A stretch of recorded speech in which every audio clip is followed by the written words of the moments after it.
The first shaman teacher I met in Santa Cruz when I arrived in a crazy rainstorm in November 22 years ago, a man named Alonzo, who called himself Little Creek Walker, once told me, "You can kill the dream, but you can't kill the dreamer."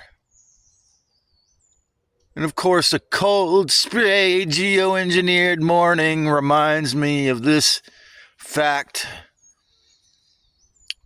I had an interesting dream last night, but it was nothing to write home about. And it got me to thinking, it's very important to dream. And yes, I do think it's really obvious that one of the ways cannabis or ganja can hold us back is because if we are a chronic stoner getting high every morning or every night, at least every day, we never go into REM sleep. We never can recall our dreams, at least very few ever can. And yes, as much as it's a wonderful thing for a musician or an artist, especially if you don't have a sexual relationship, to use cannabis to get creative and inspired and aroused, it prevents you from being able to dream, since your waking life seems like such a lovely dream. So, in dreams, I feel we are experiencing the other side, what the Tibetans call the second bardo. The idea being that perhaps when you die, if it wasn't for this forced reincarnation and memory wipe system, you would just go to what the Aboriginals call dream time. And my old friend who gave me that hat told me when he hung out in Australia with the Aboriginals that they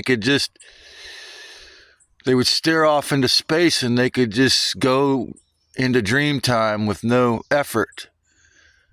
And I've learned, I believe it was from the Mutant Message Down Under, that the Aboriginals had one less chromosome than us, and that's why they called us mutants. Thus, the whitey, the abstraction of the light-skinned people, the talent for mathematics, perhaps stemming from the Anunnaki, also making us prone to believing the lie that we're all alone, separationism, racism, the schism of, as Castaneda said, they gave us their minds. And this man, Little Creek Walker, also introduced me to an idea he called mirroring. Just as at around the same phase in my late 20s when I arrived in Santa Cruz, I made friends with a man named David R. Bliss, who taught me about how you can easily surmise or get clues to the meaning of a word by looking at the syllables, breaking down the etymology of a syllable. L.C. Walker taught me that you can look at a word in the mirror or break it down and find the meaning of a word backwards. For example, my name backwards is Yurt. What is a yurt? It is a round house, a dwelling place in nature, a natural dwelling that's not very conducive to numeration and slavery.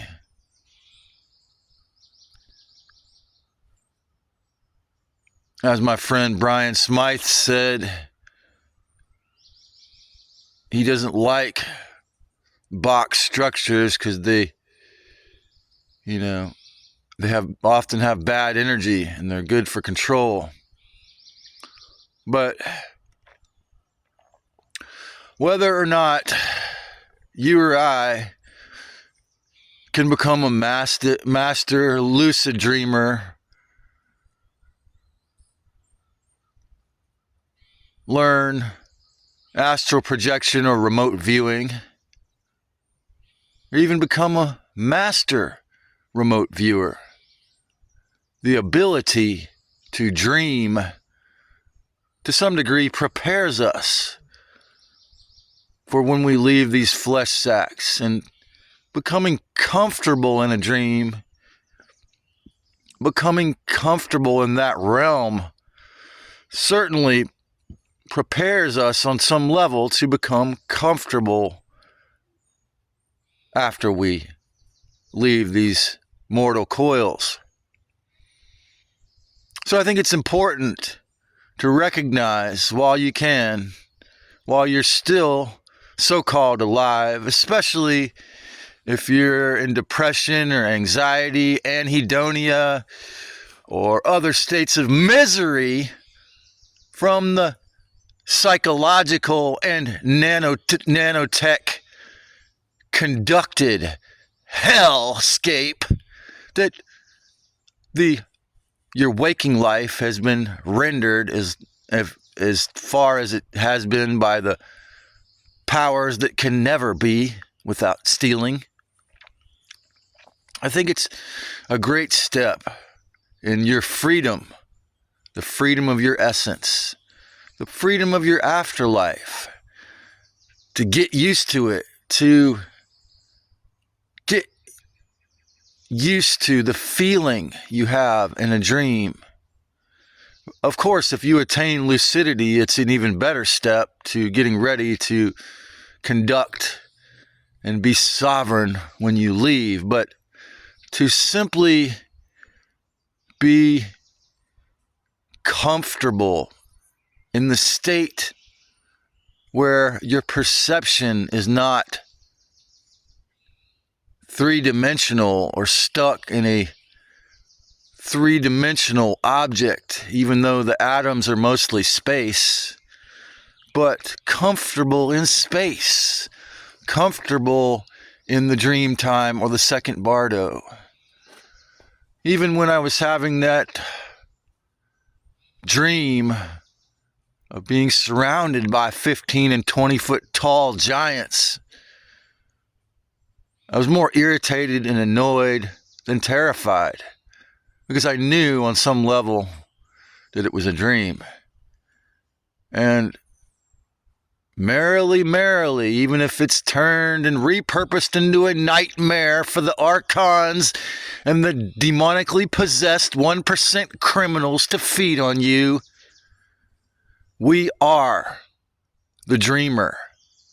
Not only an individualized ray of the divinity having this temporary experience in a flesh sack, we are the portions of the Creator that dream. So as we regain sovereignty and control of our destiny, our future, remember this great quote I learned 20 years ago from L.C. Walker, because it's very true. The Dark Lord can kill the dream, but they can never kill the dreamer.